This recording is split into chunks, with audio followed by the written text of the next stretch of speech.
पाता था, एकदम आउटक्लास करते थे अपने पावर के मामले में। सबसे बड़ी बात, रूसी हथियार जायज कीमत के साथ आते थे, कभी भी ये नाजायज कीमत किसी भी देश से नहीं वसूलते थे। लेकिन आज ही इन रूसी हथियारों की लुटिया डूब चुकी है, ये अर्थ से फर्श पर आ चुके हैं। स्थिति इतनी गंभीर हो चुकी है कि भारत, जिसकी सेना में 60 से लेकर 70% तक आज भी रूसी हैं, वो भी माथा पकड़ कर बैठा है। अब खबर क्या है आप स्क्रीन पर देखिए। लेकिन दोस्तों, उससे पहले अगर अभी तक आपने इस चैनल को सब्सक्राइब नहीं किया है तो आपसे विनम्र निवेदन है कि आप इस चैनल को सब्सक्राइब कर इस वीडियो को लाइक करना ना भूलें। तो दोस्तों, रिपोर्ट निकलकर सामने आई है कि जो X-31 मिसाइल है, जिसे कि KH-31 मिसाइल के नाम से भी जाना जाता है, जो कि एक year two year radiation missile है, इसे रिजरेक्ट करने जा रहा है और इसके प्रॉपर टेंडर भी निकाले जा चुके हैं। दरअसल इस टेंडर के अकॉर्डिंग इस मिसाइल को सही से सर्विसेबल तरीके से बनाया जाएगा। इसकी जो लाइफ है उसको भी एक्सटेंड की जाएगी, क्योंकि हाल ही में बताया जा रहा है कि ये मिसाइल अपनी एक्सपायरी की करीब आ चुकी है, यानी कि कुछ समय के पश्चात इसका इस्तेमाल नहीं किया जा सकेगा। इसीलिए इस मिसाइल में अपग्रेडेशन करके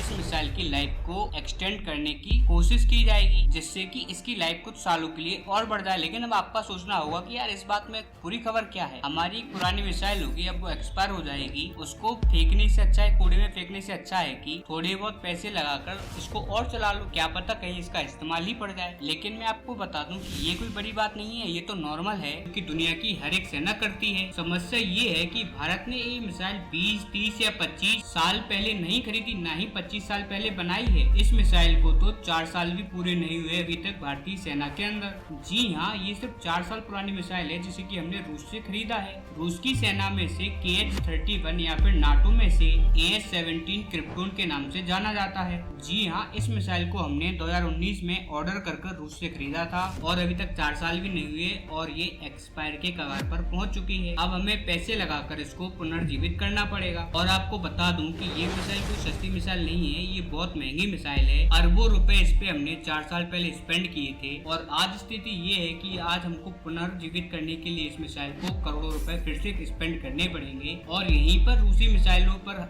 सवाल उठ रहे हैं कि इनकी मिसाइल अगर 4 साल भी नहीं चल पा रही है तो फिर बाकी हथियारों की क्या गारंटी। अब इसीलिए आप समझ गए होंगे कि 2018 से लेकर अब तक भारत ने क्यों रूस से कोई भी बड़ा हथियार नहीं खरीदा। 2018 में जो हमने बड़ा हथियार खरीदा था वो S-400 डिफेंस सिस्टम था। तब से लेकर अब तक हमने कोई भी बड़ी हथियारों की डील रूस से नहीं करी है, क्योंकि इनके हथियारों की गुणवत्ता बहुत तेजी से गिरी है। आप खुद देख लीजिए, 2018 के बाद हमने जितने भी बड़े हथियार अपनी सेना में शामिल किए हैं उनको या तो हमने खुद बनाया है या फिर हमने किसी यूरोपियन कंट्री से इंपोर्ट किया है। एग्जाम्पल के लिए आप हेलीकॉप्टर को देख लीजिए, अब तक सारे हेलीकॉप्टर हम रूस से खरीदते आए हैं। लेकिन अब जब हमें ट्रांसपोर्ट हेलीकॉप्टर की आवश्यकता थी तो हम रूस के पास नहीं गए, हम अमेरिका के पास गए, उससे हमने चिनूक हेलीकॉप्टर खरीदा। इसके बाद हमें अटैक हेलीकॉप्टर की आवश्यकता थी तो हम रूस के पास नहीं गए, हम अमेरिका का अपाचे हेलीकॉप्टर लेकर आए। अब हमें लड़ाकू विमान की आवश्यकता थी तो हम रूस के पास नहीं गए उसका सुखोई लेने, हम गए फ्रांस के पास राफेल लेने के लिए। यानी कि भारतीय सेना को भी पता है कि रूस के हथियार की क्वालिटी कहाँ जा चुकी है और यही कारण है कि न केवल भारत बल्कि दुनिया के तमाम देश अब इनके हथियारों से किनारा करना स्टार्ट कर चुके हैं। भारत भी इसी ट्रेंड को फॉलो कर रहा है। हम मेजर हथियार अब वो खुद ही बना रहे हैं, फिर चाहे वो